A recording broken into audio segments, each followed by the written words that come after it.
بسم اللہ الرحمن الرحیم وبہ نستعین۔ آج کی اس بحث میں آپ سامعین اور ناظرین کی خدمت میں ایک اہم موضوع کی طرف اشارہ کرنا چاہتا ہوں، وہ یہ ہے کہ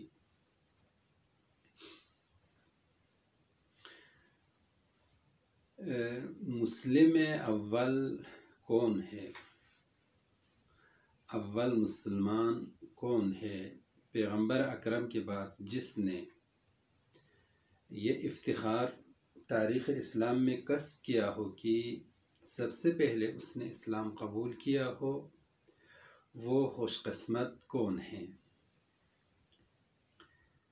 مسلم اول کون ہے؟ تو یہ آج کا ہمارا موضوع ہے۔ اہل سنت کی معتبر کتابوں میں ہم یہ دیکھنا چاہتے ہیں کہ وہ مسلم اول کون ہے۔ دیکھیں،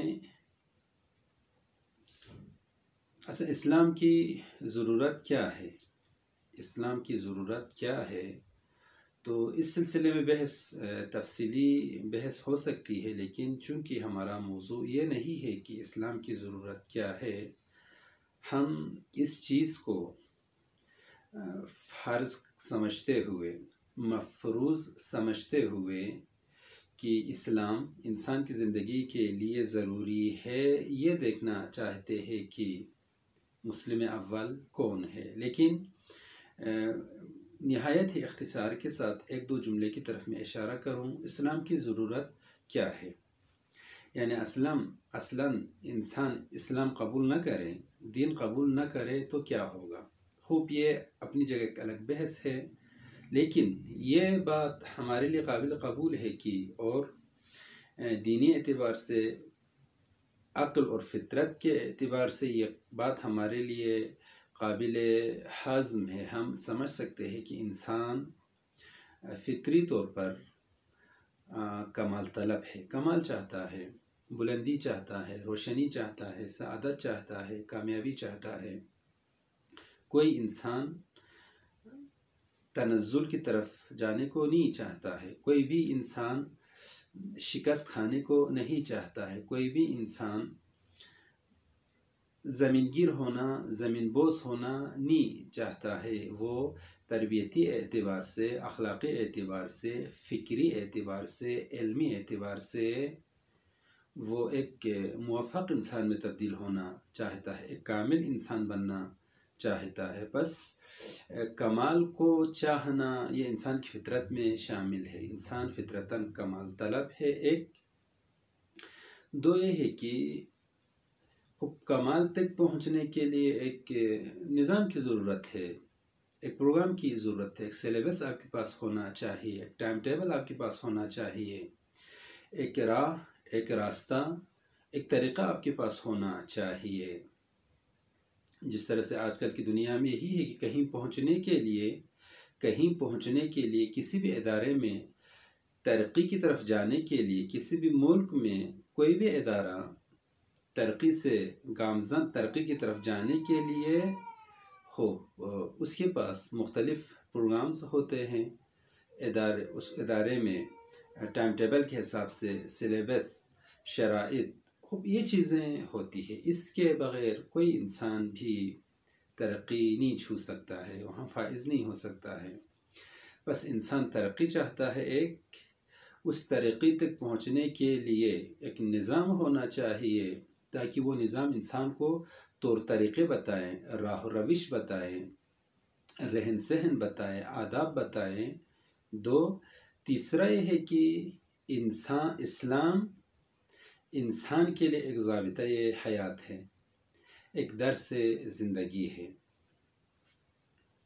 اسلام انسان کے لیے ایک درس زندگی ہے۔ بنابراین قرآن میں سورہ اعراف میں ارشاد ہوتا ہے کہ ان الدین عند اللہ الاسلام، وہ نظام حیات، وہ ضابطۂ حیات، وہ برنامہ حیات انسانوں کے لیے جو انسانوں کو خوشبختی تک، جو انسانوں کو بلندی تک، جو انسانوں کو رفعت تک پہنچا سکتا ہے، وہ راہ و روش، وہ طریقہ، وہ راستہ، وہ اسلام ہے۔ ان الدین عند اللہ الاسلام، وہ نظام اسلام ہے، اسلام کا نظام ہے۔ یہ ایک مطلب۔ دوسری آیت میں ارشاد ہوتا ہے سورہ آل عمران آیت نمبر 85 میں، وَمَن يَبْتَغِ غَيْرَ الْإِسْلَامِ دِينًا فَلَن يُقْبَلَ مِنْهُ وَهُوَ فِي الْآخِرَةِ مِنَ الْخَاسِرِينَ۔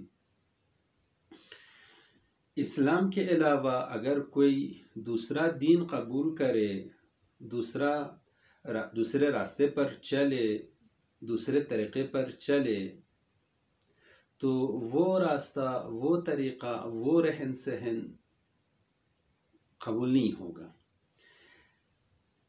ترقی حاصل کرنے کے لیے، کامیابی تک پہنچنے کے لیے، بلندی تک پہنچنے کے لیے صرف اور صرف اسلام کے راستے پر چلنا ہوگا۔ اسلام کے علاوہ کسی اور راستے کو اگر کوئی اختیار کرے، انتخاب کرے، تو وہ نہیں کامیاب ہو سکتا ہے۔ نہ فقط وہ کامیاب نہیں ہو سکتا ہے، بلکہ وَهُوَ فِي الْآخِرَةِ مِنَ الْخَاسِرِينَ، آخرت میں وہ خسارہ اٹھانے والوں میں سے، نقصان اٹھانے والوں میں سے ہوگا۔ اور انسان یہ نہیں چاہتا ہے کہ اس کو نقصان پہنچے، وہ خسارے میں رہے، وہ خسارے میں اپنے آپ کو گرا دے۔ نہیں، کوئی بھی انسان یہ نہیں چاہتا کہ وہ خسارے میں اپنے آپ کو گرا کر تباہ کرے، برباد کرے۔ نہیں، خسارے سے دور رہنا چاہتا ہے انسان، نفع چاہتا ہے، منافع چاہتا ہے، کامیابی چاہتا ہے۔ بنابراین زندگی میں اگر انسان کامیاب ہونا چاہے تو اس کامیابی کے لیے جو نظام خدا نے مد نظر رکھا ہے اور انسانوں کے لیے دیا ہے، وہ نظام اسلام ہے جو ضابطۂ حیات ہے۔ اور سورہ عصر میں خدا کا ارشاد ہے کہ وَالْعَصْرِ إِنَّ الْإِنسَانَ لَفِي خُسْرٍ إِلَّا الَّذِينَ آمَنُوا وَعَمِلُوا الصَّالِحَاتِ۔ سورہ آل عمران کو آپ اس کے ساتھ جوڑ دیں۔ سورہ آل عمران آیت نمبر 85 کا یہ کہنا ہے کہ دین اسلام کے علاوہ کوئی بھی راہ و روش قابل قبول نہیں ہے۔ جو اس راہ و روش پر چلے دین اسلام کے علاوہ، وہ آخرت میں خسارہ اٹھانے والوں میں سے ہوگا۔ اور سورہ عصر کی آیت بتاتی ہے کہ عصر کی قسم، ان الانسان لفی خسر، انسان خسارے میں ہے، الا الذین آمنوا وعملوا الصالحات، سوائے ان افراد کے جنہوں نے ایمان لایا ہے اور جو عمل صالح جنہوں نے انجام دیا ہے، اس کے علاوہ باقی افراد، باقی انسان خسارے میں ہے۔ بنابراین ایمان اور عمل صالح اسلام کے سائے میں اگر انسان انجام دے، ایمان اسلام کے سائے میں، عمل صالح اسلام کے سائے میں، بنابراین جو مسلمان ہوتا ہے در واقع وہ خسران میں نہیں ہے۔ جو مسلمان ہوتا ہے در واقع اس نے ایمان لایا ہے اور عمل صالح اس نے انجام دیا ہے۔ اور جو ایمان اور عمل صالح اسلام کے سائے میں پرچم تلے لائے اور انجام دے، وہ شخص خسران میں نہیں ہے، وہ شخص کامیاب ہے۔ ابھی سوال یہی ہے کہ اگر انسانوں کی نجات اسلام میں ہے، انسانوں کی سعادت نجات میں ہے، تو مسلم اول کون ہے؟ انشاءاللہ العزیز جلسے آتی میں اس حوالے سے میں گفتگو کروں گا۔ وصلی اللہ علی سیدنا محمد وآلہ الطاہرین۔